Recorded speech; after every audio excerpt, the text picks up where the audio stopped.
My name is Emily Carter, and I was 34 years old when my late husband's family decided I was no longer a real Carter unless they needed my signature. I found that out on a Tuesday evening in my kitchen in Knoxville, Tennessee, when an insurance cancellation notice arrived for Daniel's truck. A truck I had not sold, a truck I had not transferred, and a truck that still had his worn brass key hanging on the hook by my back door, with the little black rubber tag he used to joke looked too cheap for a truck that pulled us through half our life. The notice said coverage would end because ownership had changed. Changed to whom? I already knew before I finished reading. Travis, my brother-in-law, the golden son who had never built anything without borrowing from someone else first. His mother Linda's favorite excuse, his father Raymond's favorite silence, and now apparently the rightful owner of my husband's truck, if the title office believed the paperwork carrying my name. Before I tell you how I walked into the county title office 5 days later and laid a copied signature beside the original insurance claim form it had been stolen from, tell me this. What time is it where you are right now, and where are you watching from? I want to know how far this story travels before I tell you what grief looks like when a family turns it into access, what widowhood looks like when people who call you daughter one week call you extra the next, and what happens when a grieving woman finally refuses to let her late husband's memory be used as a crowbar against her rights. Daniel and I had been married for 9 years when he died. No children, not because we did not want them, but because life kept moving the timing, and then time stopped listening to us. We had one small brick house with a cracked front step, a coffee table Daniel promised to refinish for 3 years, a garage that always smelled faintly like oil and cedar, and that old work truck he bought before we were married and refused to trade in because, as he liked to say, this truck got me to every hard place and brought me back. It was not shiny. It was not fancy. It had a dent near the back left wheel well from the year we hit black ice and slid into a mailbox, a tear in the driver's seat Daniel kept covering with a folded shop towel, and a stack of old receipt slips in the console because he said he would organize them eventually. But it was ours in the way real things are ours, not because the DMV says so, but because life happened around it. We moved our first mattress with that truck. We hauled groceries to my mother after surgery with that truck. We took a folding table, 2 borrowed coolers, and every cheap wedding decoration we owned in that truck the week we got married. Daniel kept a maintenance notebook in the glove box. Dates, mileage, oil changes, brake pads, tires, a weird squeak he swore he would solve one day. His handwriting was blocky and patient. He wrote like he worked, steady, practical, careful. After he died, I could barely open that notebook without feeling my throat close. Linda, my mother-in-law, called me her daughter when Daniel was alive. The minute he died, daughter became a costume she wore in public. In private, I turned into a widow she needed to manage. Linda loved grief when it gave her a stage. She posted long tributes online about a mother's unhealed heart. She answered condolence messages with photos of herself holding Daniel at age 6. She told people nobody could understand her pain, not even me, because a mother's bond is different. Different was her word for greater. Travis loved grief when it gave him inheritance. He was Daniel's younger brother and the designated carrier of the Carter name, which apparently made him spiritually entitled to every physical object Daniel had left behind. Raymond, my father-in-law, floated in the background like a quiet witness who had spent his whole life deciding peace mattered more than fairness as long as someone else paid the bill. I paid the bill more often than not. I handled Daniel's hospital forms after the accident because Linda said she was too shattered to think. I made the funeral home calls because Travis said he couldn't do that kind of stuff. I requested death certificates, filed the insurance claim, closed accounts, answered his union rep, sorted his tools, and sat through casseroles and prayers, and people telling me Daniel was in a better place while I stared at the floor and wondered why nobody was talking about the place I was left in. Linda told relatives I was too fragile to manage anything. Then she handed me every hard thing that involved forms. That was her system. Publicly fragile, privately useful. I should have seen the truck fight coming at the memorial barbecue. Daniel had been dead 6 weeks. I did not want a barbecue. Linda wanted one last family gathering in his honor, because church people had offered the fellowship hall, and she said it would help everyone heal. Healing, in Linda's vocabulary, meant arranging grief in a way that made her look generous. I showed up with a baked pasta I did not taste while making and Daniel's brass truck key in my pocket because I could not leave it home yet. Travis was there in a black polo, shaking hands, taking the role of surviving son seriously enough to enjoy it. At one point, Linda disappeared into the garage with him, then came out holding Daniel's garage key ring, the one for the side door, tool chest padlock, and storage cabinet. She pressed it into Travis's hand in front of half the family and said, "Daniel would want his brother keeping his hands working." I froze. Then she looked at me with the soft, pitying smile she used whenever she wanted me corrected without seeming cruel. "Widows don't need a work truck, Emily," she said. "Travis can actually use it." People heard that. I know because 3 conversations stopped at once. I said, "That truck belongs to me." Travis laughed the little laugh men use when they think your pain has made you unreasonable. Come on, you don't even drive it." "I insure it, I maintain it, and I'm the surviving spouse." Linda's face tightened. "Don't make this ugly. This is what Daniel would have wanted." Grief is not consent. I wish I had said it then. Instead, I said, "You don't get to decide that for him." Raymond stepped in with that exhausted father voice meant to calm women without correcting men. "Let the family handle the hard things, Emily."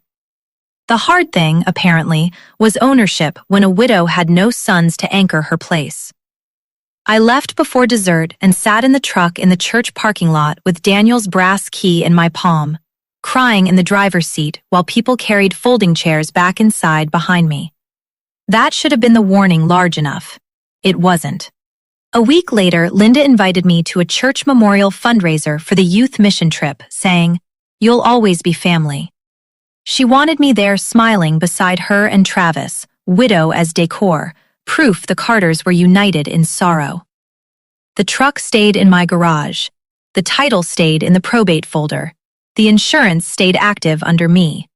So I thought maybe the memorial barbecue was as far as they would dare push. That was the blind spot grief creates. It makes you hope people will choose decency because you cannot emotionally afford to imagine how far they will go without it. Daniel had once left me a voice memo by accident when he was out buying parts and forgot to hang up. Most of it was road noise, him muttering about tire pressure, then laughing because he realized the phone had been recording. He said, "If anything happens to me, keep the truck. It got us through everything." Then a pause. "And don't let anybody talk you out of what we built." I had saved it because I missed his voice. After the memorial barbecue, I listened to it 3 times in one night. Not because I needed legal proof yet, because I needed Daniel to still sound like someone in the house.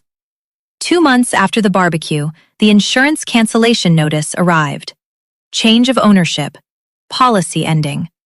If I wanted continued coverage, call the office. I called immediately. The agent confirmed the title had been transferred and the vehicle sold to a third-party buyer pending updated proof. I asked who signed the transfer. She told me the DMV file listed my consent and sent me to the county title office. I remember sitting very still while she talked, the kind of stillness that means rage has gone colder than motion. Marla Green, my claims mentor, was still at the office when I got there the next morning. Marla had spent 20 years in auto insurance, and nothing impressed her except clean evidence. I walked into her cubicle with the cancellation notice, and she looked at my face once and said, "Who forged what?" I showed her the letter. She said, "Get the file, don't call them first." That sentence saved me from wasting proof in a phone fight. At the title office, I requested the transfer packet. The clerk hesitated, then printed a copy because I was the prior insured party. My signature sat on the title transfer where a widow's numbness was supposed to have passed as authorization. It was copied from an old claim form from the year Daniel backed into a utility trailer and we submitted repairs. Same slant. Same compressed E in Emily. Same slight ink shadow from a scan artifact along the lower line. Anybody who looked quickly might call it real. Anybody who compared it would call it theft. I started an audit the same way I had learned to audit bad claim files. Title office record, insurance cancellation, probate file, sale receipt if possible, garage camera footage, family group texts, Daniel's maintenance notebook, old claim forms. I still had the home camera pointed at the driveway and side garage door, mostly because Daniel installed it after a string of mailbox thefts 2 years earlier.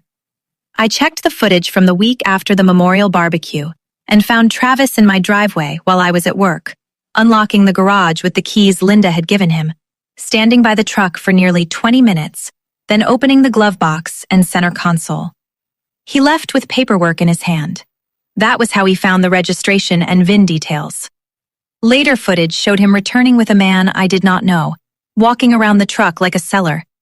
I sat through all of it twice, jaw locked, because anger needed structure before it was useful. Then Kayla called, Travis's girlfriend. I almost did not answer. She sounded nervous, embarrassed, and done. Emily, I think you should know Travis already took a deposit from a buyer, she said. My grip tightened on the phone. For what? For Daniel's truck. She rushed through the rest. Travis had been bragging that he was getting the widow mess handled, that Linda said Emily would fold because she hates conflict, and that the title transfer was already fine because Mom got the signature from an old form. Kayla said she found that disgusting and did not want Daniel's name attached to it. She also sent me a voicemail Linda had left Travis 2 nights earlier. Tell the buyer pickup is still on. Emily won't make a public fuss. She never does. There it was, the family business model in one sentence. They wanted his memory, his truck, and my signature. They also wanted my silence to be as reliable as a utility bill. I sent one formal non-consent statement to the title office, probate attorney, and insurance carrier before I called a single family member. I stated that I had not signed, approved, or authorized the transfer or sale of Daniel Carter's truck, that the signature appeared copied from a prior insurance claim form, and that I was the legal surviving spouse pending estate disposition. The title office froze the transfer pending review. The insurance carrier held the cancellation. Then, at 10:44 p.m., Linda called. What did you tell the title office? She asked. No hello, no Emily, no I'm sorry. The truth. You had no right to interfere. I almost laughed. It's my truck. It was Daniel's truck. And I'm Daniel's widow. Silence. Then, colder. Travis already took a deposit. There it was. Panic confession. I said, then Travis can return it.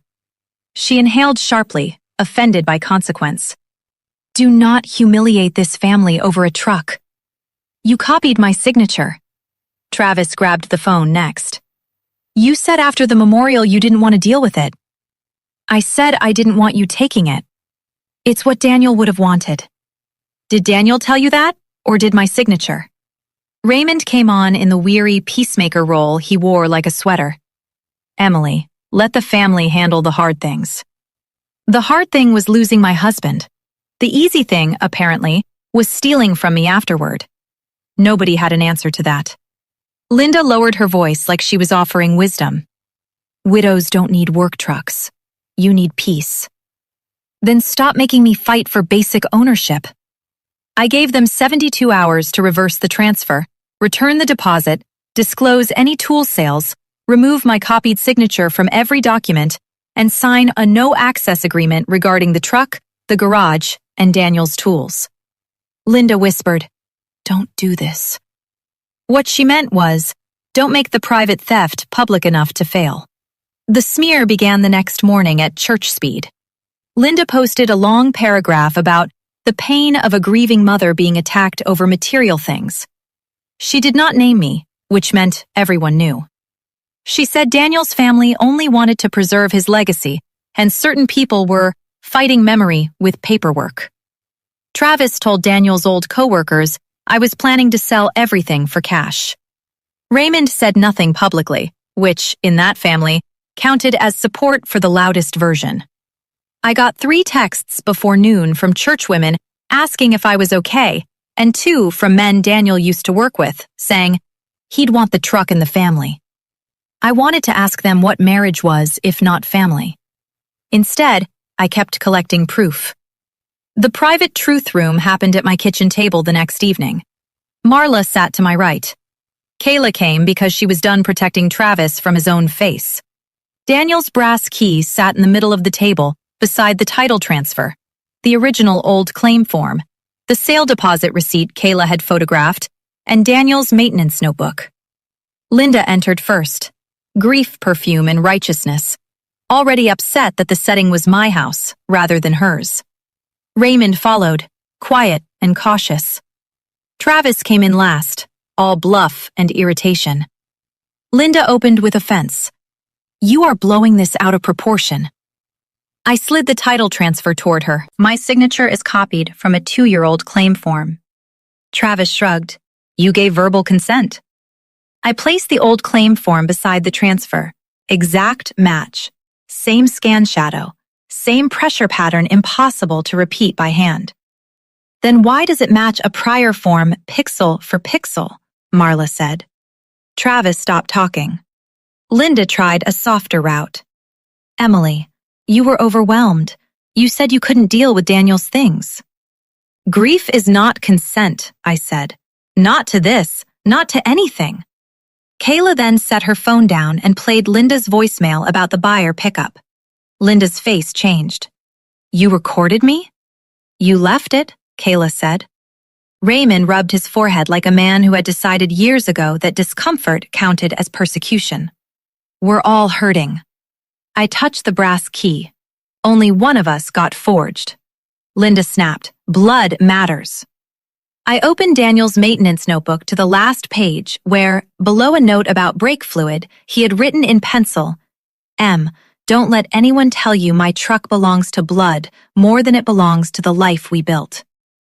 The room went dead still. Linda's eyes moved over the page and then away. That was the face slat proof she could not script around. Travis muttered, "He didn't mean it like that."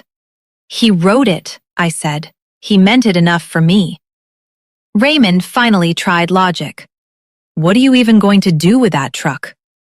There it was. The widow competence test. A woman had to justify ownership by function.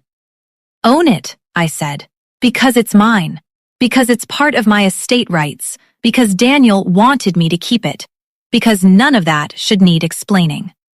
Linda's last move was moral extortion. "You're making a grieving mother suffer over metal." I answered, "No, you turned your grief into access." That was the truest thing I said all week.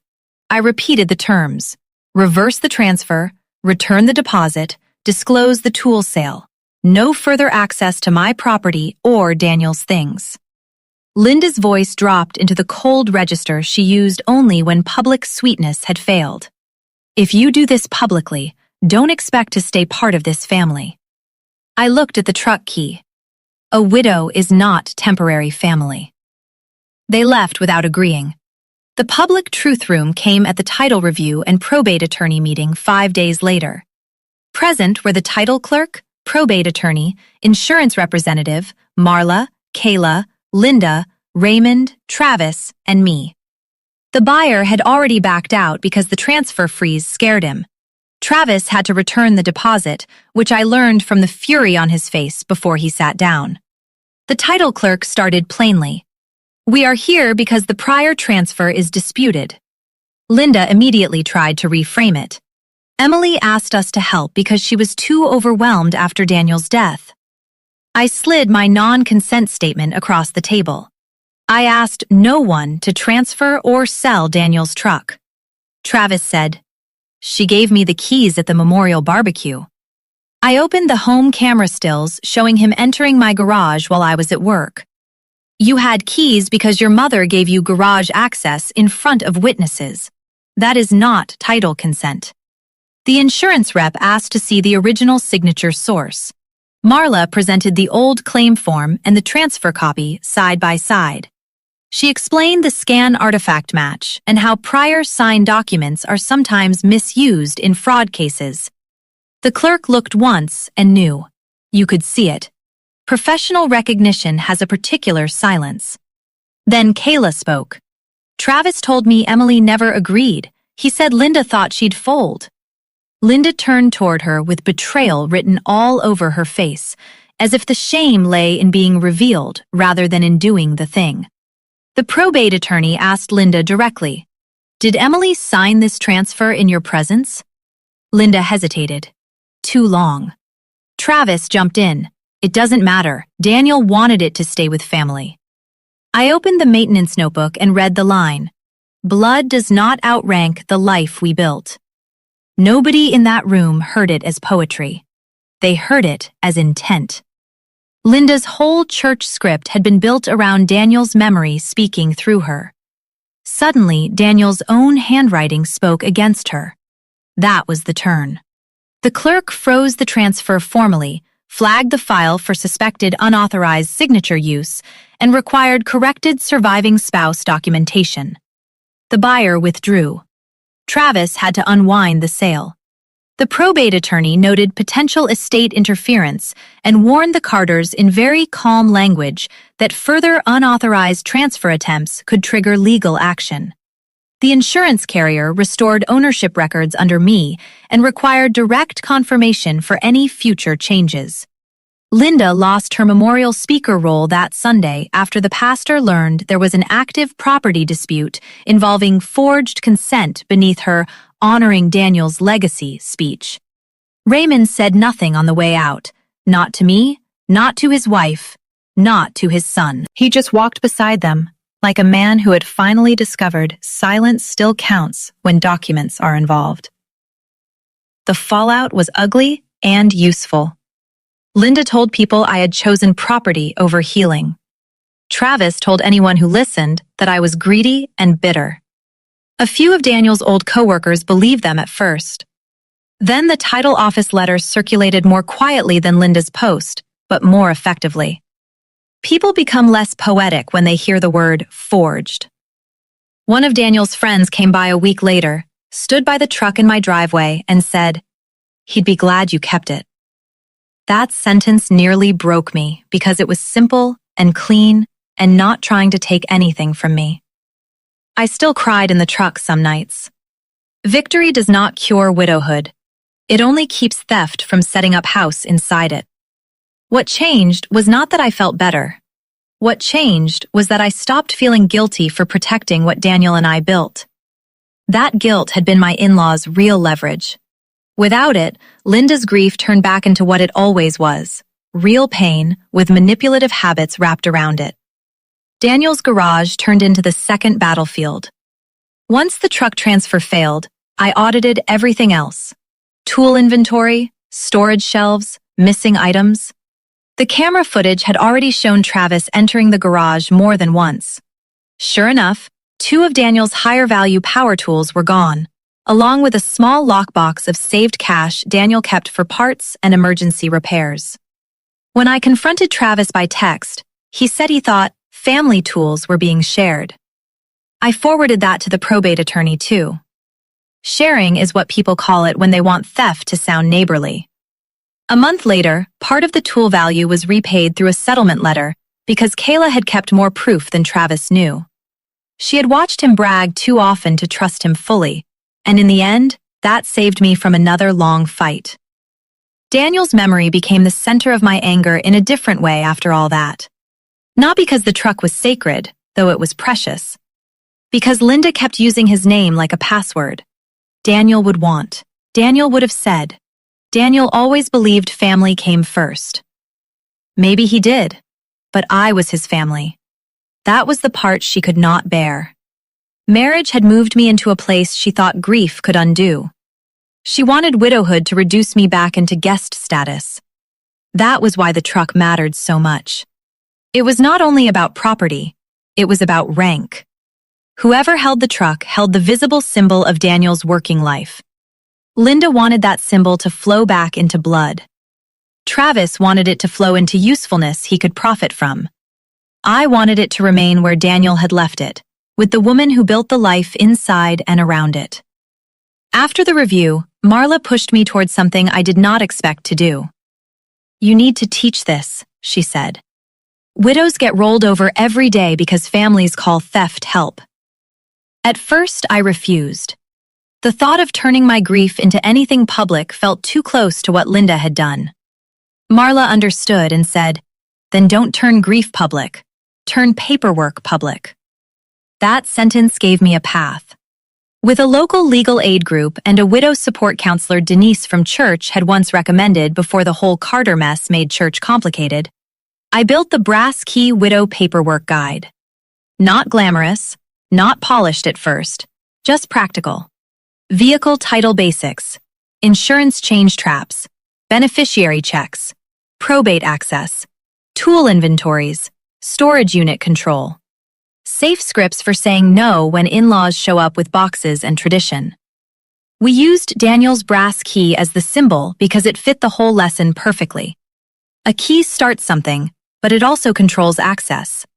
Widows need both lessons at once. The first workshop was in a library meeting room with 12 folding chairs and a bad coffee maker. 6 women came. One had lost her husband 3 months earlier, and his brothers were already asking about the boat. Another had been pressured to let her father-in-law hold her late husband's firearms until she was thinking clearly. A third had signed something at the DMV because everyone told her it was just a temporary transfer. I held up Daniel's brass key and said, "Grief is not consent." Every head in that room lifted. Not dramatically, just enough to say the sentence had found the right people. We walked through title forms line by line. We talked about copied signatures, scanned documents, voicemail evidence, cameras, estate intent, and why adult women are always told they are being difficult when they ask for copies before signing. At the end, a woman named Teresa cried quietly and said, "I thought if I fought them, I'd look selfish." I told her, "People who want your silence always call protection selfish." That became a line in every workshop packet afterward. The guide grew. Local insurers referred widows to it. A probate attorney sent 3 clients. Then a church women's group, not my old one, invited me to speak about property and grief. I went. I almost laughed at the irony. The woman who had been painted as greedy by her in-laws was now teaching other widows how not to lose their names, signatures, and vehicles to family pressure. But that was the clean version of revenge, the only one that ever lasts. Taking the thing they used to diminish you and turning it into structure for other women. Linda and I do not speak now. Raymond sent one text on the first anniversary of Daniel's death that said, "Sorry things got hard." I did not answer. Hard is such a lazy word for betrayal. Travis left a voicemail 6 months after the title review saying we should put this behind us because family is family. I deleted it after saving a transcript, a habit Marla got me into. Always keep the record, especially when the other side only remembers what helps them. The truck is still with me. I had the seat repaired, finally. I kept the dent by the wheel well. I still use Daniel's maintenance notebook, adding my own dates below his. Oil change, battery, new belts. The first time I changed the wiper blades myself, and laughed because Daniel used to say I tightened everything like I was angry at it. Sometimes I drive it just to hear the engine settle into that old, rough hum that sounds like work and endurance and weather. Sometimes I park it and sit there with the brass key in my hand and remember Daniel's voice memo. Keep the truck. It got us through everything. The truck did not get me through losing him. Nothing did. But protecting it got me through something else. The second theft. The one where people try to take not only the person you loved, but your legal place in the life you built together. A family that calls your grief selfish while copying your signature does not want legacy. It wants ownership without consent. They wanted his memory, his truck, and my signature. They wanted me soft enough to surrender and ashamed enough not to speak. Instead, they got a widow with records, a brass key, and just enough patience to let the documents do the talking. If the people who called you family decided your grief made you easier to erase, would you still trust their version of what your husband wanted? And if the key that once started his truck became the key to keeping your own name, your property, and your place in the life you built, would you hand it over for the sake of peace? Or would you finally lock the door and teach other women exactly how to do the same?